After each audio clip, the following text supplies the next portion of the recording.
Abimelek, a name meaning "my father is king," ironically foreshadowed his tumultuous reign. His life was a paradox, a blend of ambition and tragedy, driven by a desire to rise above his circumstances.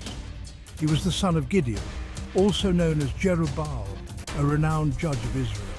Gideon was a man of great valor and faith who led Israel to victory against the Midianites. However, Abimelek was not born of Gideon's wives, but of a concubine from Shechem. This distinction marked him as different, an outsider within his own family. This illegitimate status would fuel his ambition and shape his destiny. He grew up with a chip on his shoulder, determined to prove his worth. His very existence was a complication, a seed of potential conflict sown in the fertile ground of familial power dynamics.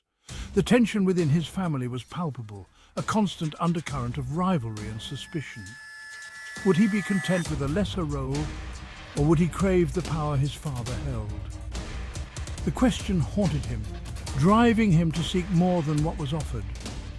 Born into the shadow of his father's legacy, Abimelek yearned for recognition and authority.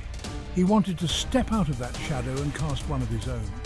He saw himself as a rightful heir, despite his illegitimate birth. In his mind, his lineage did not diminish his claim to power. His ambition burned bright, fueled by a desire to surpass his father's achievements. He was relentless, always pushing forward, never satisfied with mediocrity. He viewed his half-brothers as obstacles to his ultimate goal, the throne of Israel.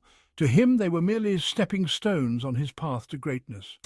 This ambition would prove to be a dangerous fire, consuming everything in its path. It was a fire that could not be quenched, one that demanded sacrifice. It would set him on a course of violence and betrayal. His journey was marked by treachery, a trail of broken trust and shattered alliances. The socio-political landscape of ancient Israel was complex, with tribal alliances and rivalries constantly shifting. It was a land of opportunity for those who knew how to navigate its treacherous waters. Abimelek understood these dynamics and sought to exploit them for his own gain. He was a master of manipulation, adept at turning situations to his advantage. He was a shrewd manipulator, skilled at playing on the fears and desires of others. His words were his weapons, cutting through the defenses of those around him. He saw an opportunity in Shechem, his mother's hometown, to gain the support he needed to seize power. The city was a strategic stronghold, a place where he could build his base of power. This city, with its own complex relationship with the surrounding tribes, would become the staging ground for his ascent. It was a place where he could rally support and launch his bid for kingship. His Canaanite heritage through his mother also played a significant role in his character. It gave him a unique perspective, a blend of cultures that influenced his approach to leadership. Shechem, a Canaanite city, offered a different perspective on leadership than the Israelite tradition. It was a place where power was more overtly displayed and ruthlessly pursued. It was a culture that perhaps emphasized power and dominance more overtly. This environment shaped Abimelek, making him more ruthless and determined. This influence, combined with his ambition, shaped his ruthless approach to power. He was willing to do whatever it took to achieve his goals. He was willing to cross any line to achieve his goals, disregarding the moral compass of his father's faith. His ambition knew no bounds, and he was prepared to pay any price. His path to kingship was paved with blood and deceit. It was a journey marked by betrayal, a testament to the lengths he would go to claim the throne. Abimelek journeyed to Shechem, his mother's ancestral home, a place steeped in history and familial ties. He sought the support of his mother's clan, the family of his mother's father, knowing that their backing was crucial for his ambitions. He presented himself as a potential leader, highlighting his connection to Gideon, the mighty warrior, and emphasizing his Shechemite lineage, which he believed gave him a rightful claim. He played on their local pride, suggesting that they deserved a ruler from their own city rather than being subject to Gideon's sons from Ophrah, who were seen as outsiders. His words were carefully chosen, designed to ignite a spark of rebellion and stir the hearts of the Shechemites. He cleverly insinuated that Gideon's other sons, his 70 half-brothers, would rule over Shechem with an iron fist, bringing tyranny and oppression. He painted a grim picture of oppression and servitude, playing upon the Shechemites' fear of being subjugated and losing their autonomy. He argued that a single ruler, one of their own, would be more beneficial than being ruled by a multitude of brothers, each with their own agenda. His arguments were laced with half-truths and outright lies, expertly crafted to manipulate his audience and bend them to his will. The seeds of doubt and resentment began to take root, spreading like wildfire among the people. The clan leaders, swayed by Abimelek's rhetoric and promises of prosperity, agreed to support his bid for power, seeing in him a chance for greater influence. They provided him with 70 pieces of silver from the temple of Baal-berith, their local deity, a significant sum that symbolized their commitment. This act was not only a financial investment in Abimelek's ambition, but also a symbolic betrayal of Gideon's legacy and the God of Israel, a turning point in their history. The silver, intended for sacred purposes, was now being used to fund a bloody coup, a stark contrast to its original holy intent. With the silver in hand, Abimelek hired a band of ruthless mercenaries, vain and worthless persons, as described in the biblical account, men who had no loyalty but to their pay. These men were loyal only to their purse strings, making them perfect tools for Abimelek's violent scheme, ready to do his bidding without question.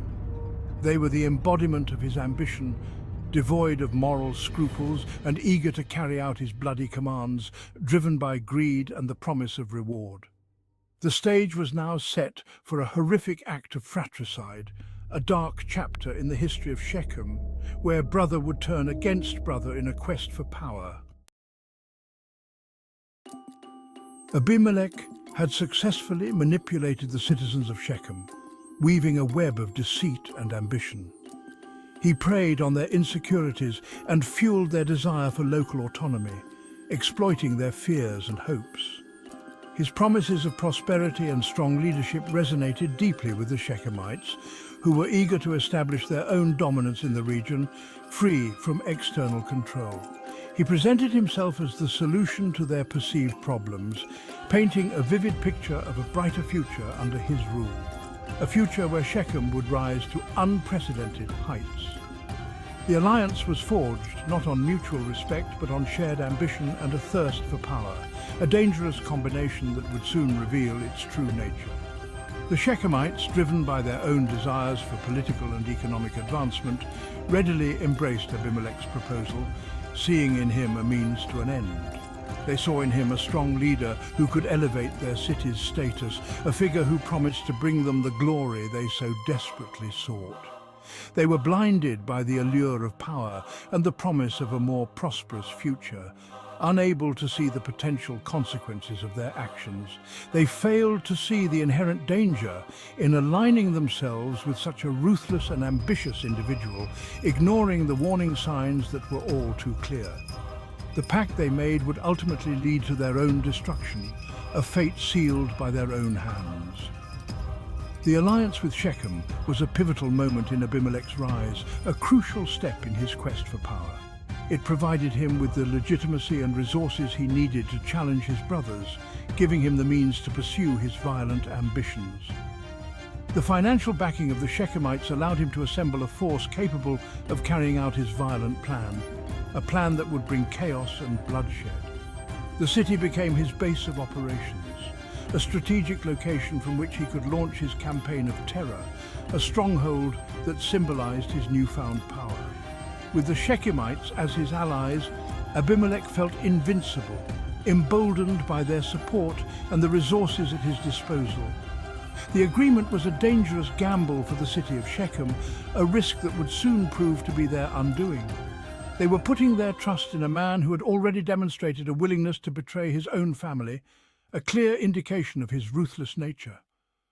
They were becoming complicit in his bloody ambition, a decision that would ultimately cost them dearly, as they would soon find out.